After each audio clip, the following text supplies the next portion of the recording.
Welcome to College Sports Conversations presented by the NCAA. I'm Trey Moses. Mental health is an issue that impacts large numbers of athletes, both at the professional and collegiate levels. I should know because I've had my own journey during my basketball playing days at Ball State and now professionally overseas.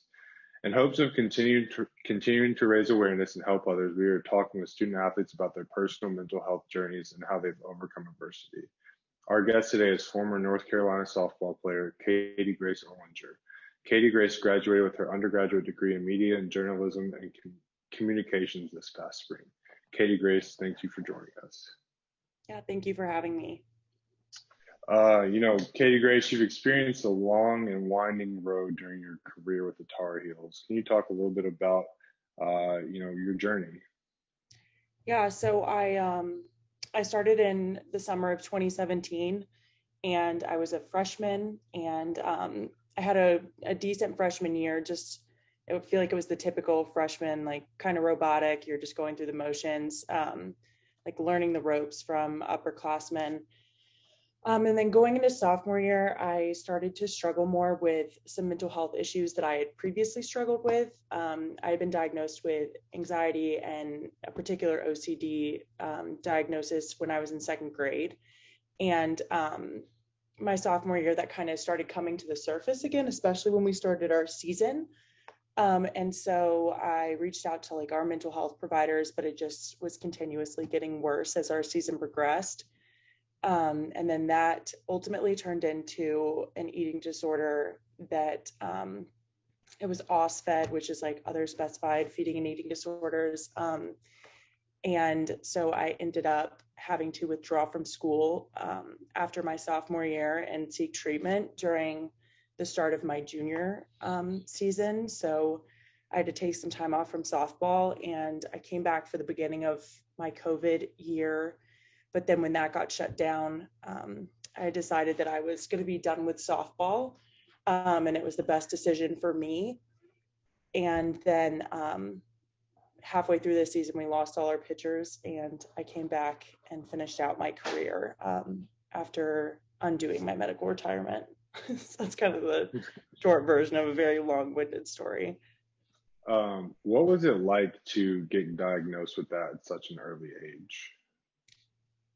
It was very hard. I've actually, I haven't talked a lot about I had something called trichotillomania, which is an OCD diagnosis where like you pull on your eyelashes and eyebrows. And that was very like odd to like my parents, my friends. No one understood what was going on. I was experiencing so much anxiety and panic to be like 7 years old.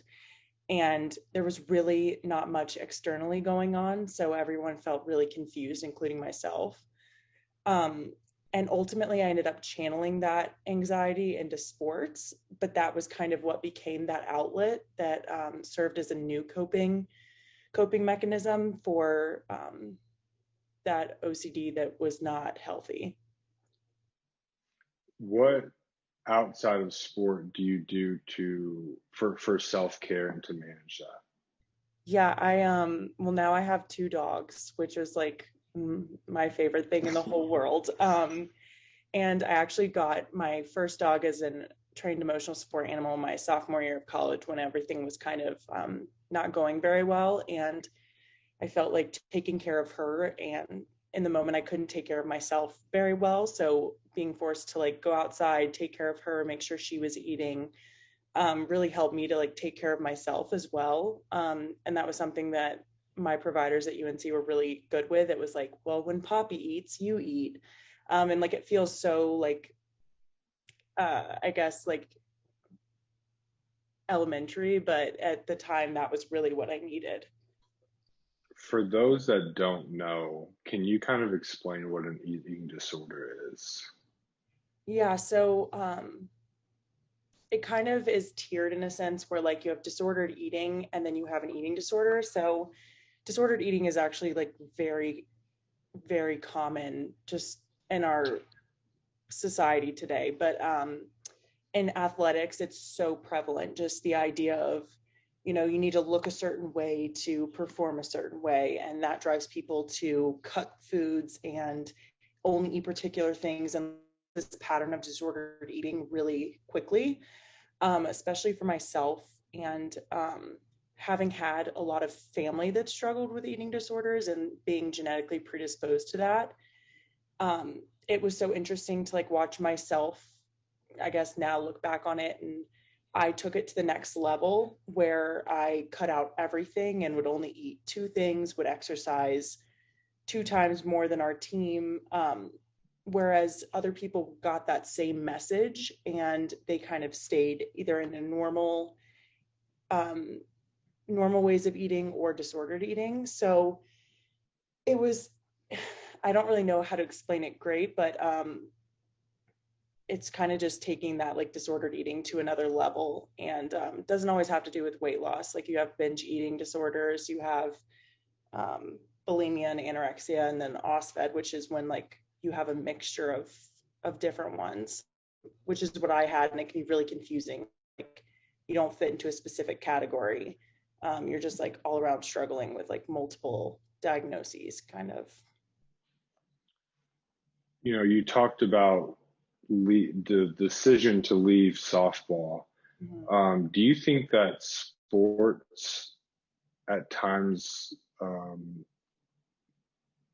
of hurt your eating disability? Because I know for me personally, I wouldn't, by no means do I say I have an eating disorder, but I really struggle with body image. As a male athlete, my 4 years we were, it was certain body fat, certain weight, certain all this, and I really struggle with that. And so like now I have a new trainer, and he's like, man, forget the scale. Like, where do you feel comfortable at? Right. No, absolutely. I think it's funny because our freshman year we did like bod pods. And I remember I started out at a certain percentage, and after our fall, like we worked so hard, and I was like, can't wait to see what my new number is. And I feel like athletes really, a lot of us are perfectionists, and we really obsess about numbers because we're surrounded by numbers. It's our stats, it's everything, everyone's judging us by these numbers. And I remember going in and my bod pod hadn't changed, like even it was like after the decimal point, it was identical. And I just remember feeling so defeated. And that just causes you to work harder and go more into this spiral. And I think that what made me such a good athlete and teammate also made me so sick. Like I wanted to go the extra mile, do the extra workout, eat right, all of these things that it's like, it's not healthy, and it ends up fueling disordered eating and eating disorders. And if you are predisposed to having that issue, sports can be really, really detrimental. And I think had I not made the decision to take a leave from sports for the 6 months that I did, that I wouldn't have been able to fully recover from that. I would have just stayed in limbo between like being healthy and recovered and being really sick. What advice do you have for athletes in terms of finding that right balance? I think that you have to get as much support around you as you can, because especially when you're in that mindset of, even if you're struggling with disordered eating, if you don't have people around you who are going to offset that like diet culture message that we're so often getting in sports, you're just going to continue down a really negative path. Because what I found was that there was only so much therapy and therapeutic settings to offset the sports setting that I had. It was like these two polar opposite worlds that I was trying to decide which one I wanted to buy into. And I think after a while, it really helped that like my coaches were really wanting to help me and wanting to understand. And, our sports dietitian was very like health at every size and intuitive eating. And I think that the more I had people in the sports realm who were trying to create this healthy balance and remind me of a healthy balance, that was the only way it was possible for me to even be in the sports world, whether I was a player or a student coach or anything, but to be in that world and still be okay. You talked about support, you talked about, coaches, teammates. How did your coaches and teammates help you through your decision to step away from softball?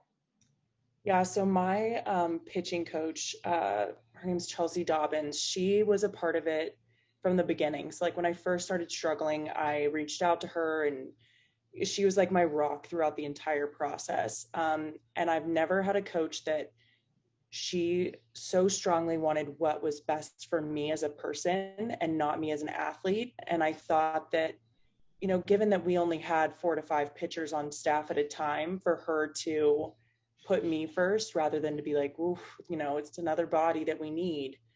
Um, I, that was one of the hardest decisions I've ever had to make. We were in the middle of our fall season. We were gearing up for the spring, and I'm trying to decide if I'm going to leave school and leave my team in doing that too. And had I not had them kind of like giving me not permission, but their support in that decision, I don't think I would have been able to make such a big leap of faith, I guess, in my recovery. So, their presence, especially Coach Dobbins, was just huge in helping me take that step. How important is it in general to have supportive, caring coaches that care for you outside of sport? I mean, it's huge. In my journey, like I genuinely don't know if I would be here if it wasn't for them. And I think, especially Coach Dobbins, I tell her that frequently and like thank her for everything she's done. And I think that unless you're the person that's ever experienced it, it's knowing all those moments where like you were like, I don't know, like this doesn't feel good anymore and I don't want to be here. And remembering those moments where teammates came up to you and, were nice out of nowhere, or coaches gave you support when they didn't need to, or they had a conversation with you before they went home from the field. It's all those moments that like reminded you, okay, I can keep doing this. And unless you're the person experiencing that level of despair and having people, it's something as small as like giving someone a hug that you don't even think about, but when you're the person that's like hurting so badly, the impact that can have is immense. And as cliche as it sounds, like it can ultimately like save a teammate or your player's life at the end of the day if they're struggling. No, I definitely agree with you. And I think that it's very important to have coaches who care about you outside of sport because at the end of the day, sports can end.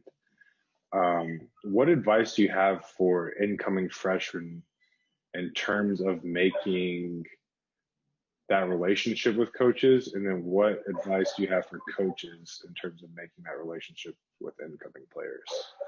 Yeah, I think for players, well, I'll start with coaches because I feel like coaches, it's kind of easier. I think that with coaches, it's so important to understand your players off of the field. And I think that can be as simple as having a conversation after a practice with a player, or, having them come to the field or stadium before, and just like sitting down and getting to know them as people, because everybody has a past that nobody knows about, and I feel like when you come into a university as a student athlete, I feel like people have like preconceived ideas about every individual. And I just feel like there's so much more to each athlete that sometimes coaches have no idea about, beyond like the nice conversations in recruiting where like nothing goes beyond the surface.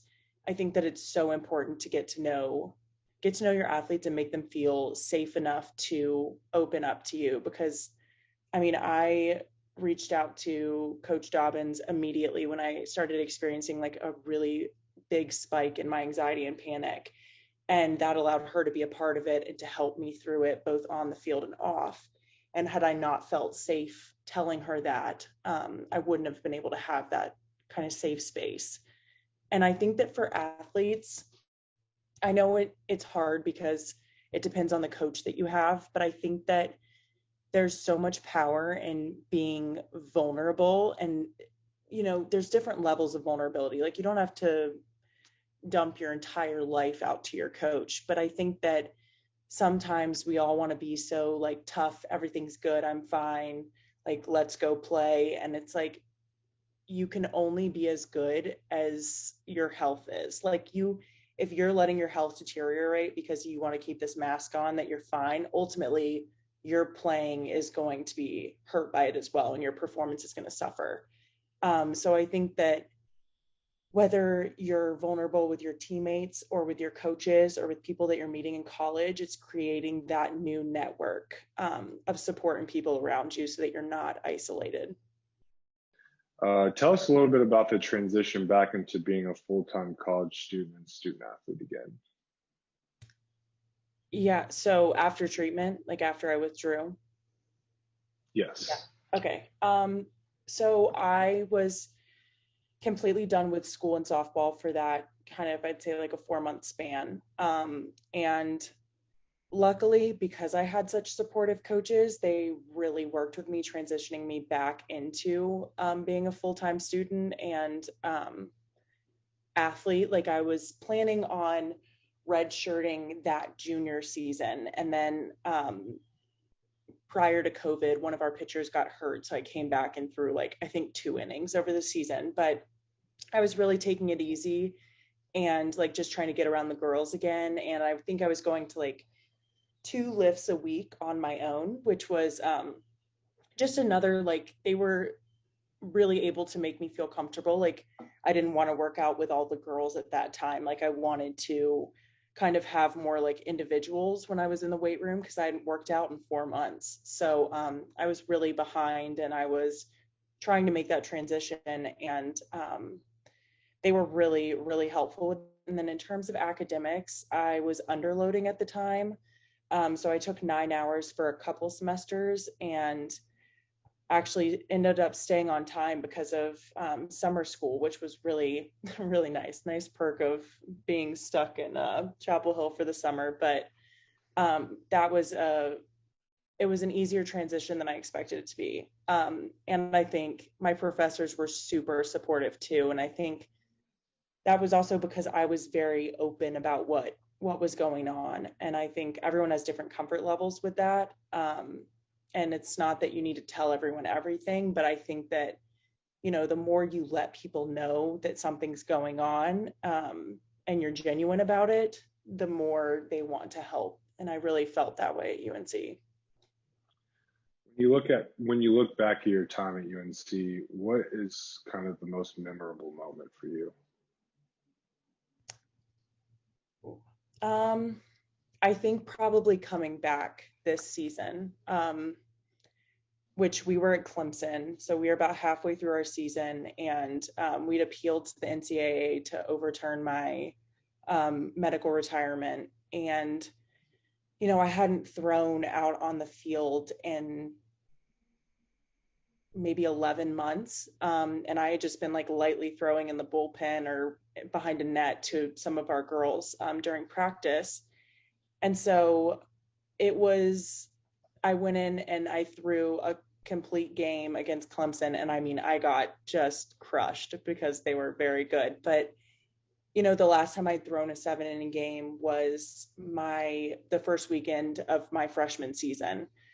And it was like, I was always capable of doing it, but mentally I like told myself I couldn't. And I knew that like coming back, there were expectations. I was winning just by stepping out on the field, which was such a different feeling for me, but it was so significant to be able to get out there. And, for the first time in 2 years, my hands didn't go numb while I was throwing. And just different things that I used to panic about, I like showed myself I could do it, because ultimately softball was one of the biggest areas of anxiety in terms of performance, like, and just severe panic. And so that was pretty special and very memorable for me, just on a very personal level, even outside of athletics. During your battle with all of this, you found time to write a blog that kind of pulled back the curtain to everything you were going through. What ultimately led you to want to start this blog, and what did it feel like to be so open and vulnerable? Yeah, so I waited a little bit to start that until I was out of treatment and I feel like I didn't want to be the person to be giving advice when I was still in a really disordered place, because I feel like it's, yeah, I just wanted to be in a really healthy space. And I think another part that kind of led me to write that blog was I was, it felt like we just were trying so hard to get me help, and we kept like making wrong turns, or like not getting the help that I needed, and not knowing where to look for it. And so that was a big part of writing that blog, was to like try to explain the spots where we went wrong or where things could have gone different, so that other people didn't have to go through that obstacle and they could just find the help right away. Because it was a very, very challenging, 12 months of trying to get help and not being able to get in with anybody.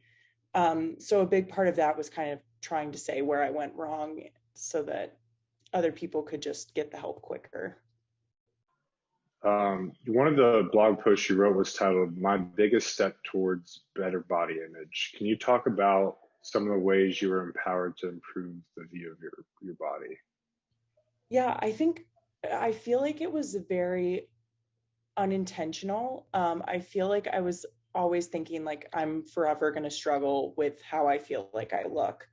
And there were certain things that I felt like I noticed really helping throughout my treatment. And that was the biggest one, was social media, and unfollowing people that made me feel bad about myself, which, it's nothing against that person. It's just, if they make you question your own self-worth and appearance, like it's not worth seeing their posts every day and having to feel that way.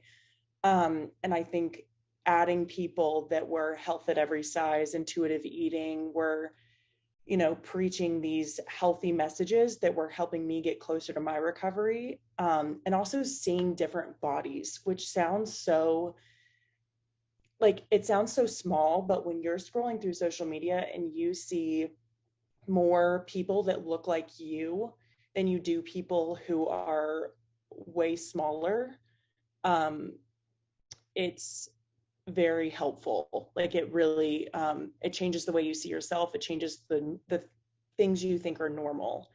And that was huge for me, especially since, I was going from being in a place of a severe eating disorder where I wanted to follow things that were like, cut this out, do that. Like, I wanted people to tell me what to do to be better or to be a better athlete. And all of a sudden, those messages weren't serving me anymore. And they were very, for the first time, like when I was healing, I understood what like being triggered really meant. And that's the thing, is like sitting in that, like, this makes me uncomfortable, and then being like, okay, let's unfollow them because that's no longer helpful to me. But that was huge for me. When you look back at your journey, what is the one thing that you want people to most remember about your story? I think the biggest takeaway that I had, that I now want other people to know, is that like there is always hope. As much as, I feel like that's very cliche, but I mean, when I felt like it couldn't get any worse, it just kept going downhill. And I remember my coach being like, it's gonna get better. Like, I promise you, there's always hope. Like, you just have to find the little things. And that's something now, like every day I look for the little things that make me happy, or that remind me, that I'm happy to be alive and to be here. And so really savoring those moments are what ultimately helped me heal, and know that, like, as low as I was, I'm now the happiest I've ever been. And so, like, even at that lowest point, knowing that you're not going to feel that way forever, and knowing that nothing's impossible if you believe that things can get better. Because I never thought I'd ever step foot on a softball field again. Like, I thought my career was completely over. And, with a twist of fate, it wasn't. And I kind of got to rewrite the way that ended. But had I not been able to believe that there was light when I didn't feel like there was any anymore, I wouldn't have ever been able to experience that. That's awesome. No, appreciate that. Katie Grace, thank you for joining us today and sharing your story. Really appreciate your openness during this discussion. And I know our audience does as well. Absolutely. Thank you for having me. And thank you to those who are tuning in as we continue to discuss the important topic of mental health. For more about my journey, you can also check out the 1 in 5 podcast on iTunes and Spotify. This has been College Sports Conversations presented by the NCAA. We look forward to talking to you again.